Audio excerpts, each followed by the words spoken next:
అమ్మగారి సుఖాన్ని మాత్రమే కోరుకునే మీరు చావులో కూడా ఆవిడ సుఖంగా వెళ్ళిపోవాలని సంతకం పెట్టారు.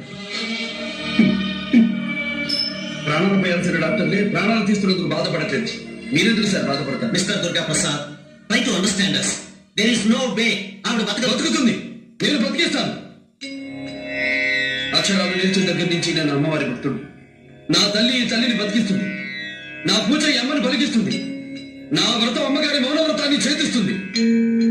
ఈ రోజు నుంచి ఏ వైద్యం అవుతుంది? ప్రకృతి వైద్యమే శ్రీరామ రక్ష, ఆత్మరక్ష.